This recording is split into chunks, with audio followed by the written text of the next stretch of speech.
Hello dear students, let's continue with the third stanza of the most introspective and reflective poem of Robert Browning, The Last Life Together. We already completed the first and the second stanza, and we will begin with the third stanza today. Now in the third stanza, as you can already see the text, the poem, Browning describes the supreme ecstasy of love fulfilled in a moment's realization. The lover had been rejected by his mistress many times, but she has surrendered to him for a moment in response to an earnest entreaty. And for him that moment was heavenly, aglow with all happiness. He describes this feeling through an analogy. And what is the analogy here he is talking about? The analogy here is that the lover here says that the clouds that gather around the setting sun seems to heave and undulate as they reflect all the light and colors drawn from the sun and the moon and evening stars. Undulate here means move or go up and down with smooth motions. So he says, just as the cloud undulate, it moves, it reflects the light. In the same way, the sun and all the energies are moving and which are drawn.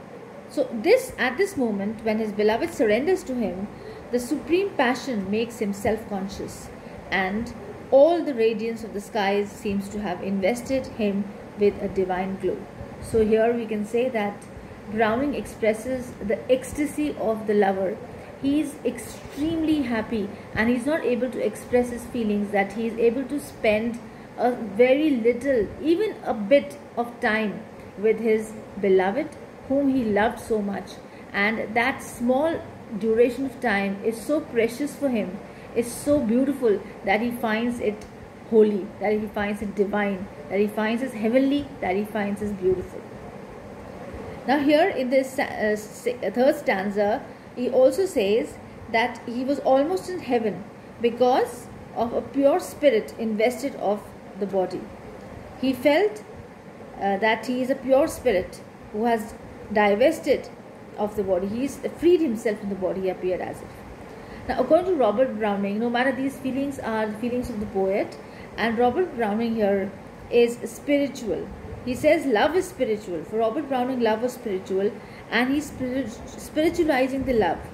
It's a sublime passion, an elevated passion, purified from all the sensuousness. So he is not talking about the sensuousness or the physical things of the that attracted the lover towards the beloved. He's not talking about that. He's talking just about pure, innocent love, which is divine and which is full of divinity. So this is what happens in the third stanza. Now let's come to the fourth stanza. Now in the fourth stanza, both the lover and his beloved commence their ride together. The entire history of his soul suddenly opens out before him. But is there any use lamenting the past or imagining that doing this or that would have bettered his position? Now here in this fourth stanza, the lover is reflecting over the past. He's thinking about the past. And again, see, you have the word soul. Then we began to write, my soul smoothened itself out. So here, no matter soul feels the love, because if the love is pure and divine, then definitely it has to be the love of the soul.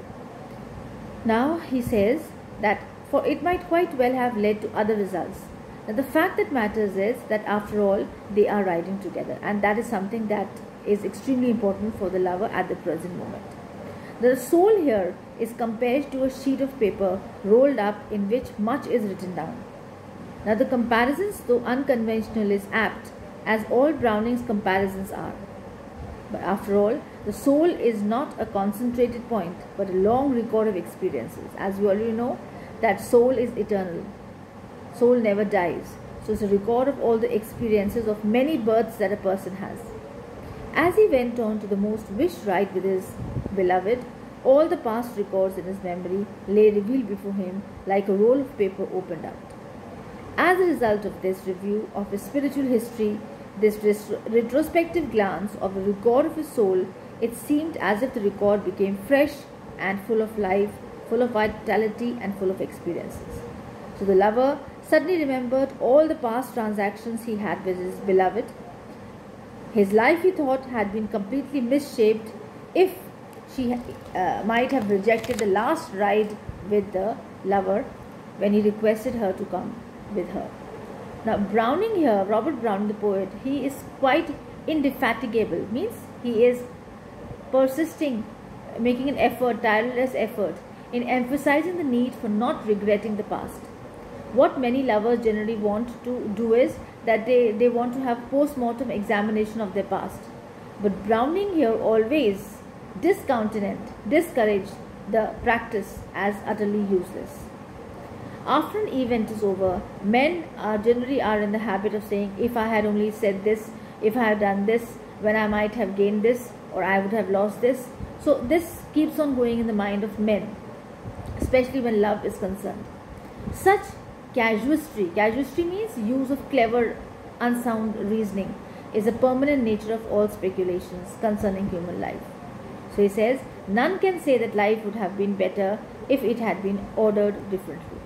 So in spite of all his mistakes, the lover feels, and he says that at least he is fortunate enough to have a last ride with his beloved that he always wanted to have.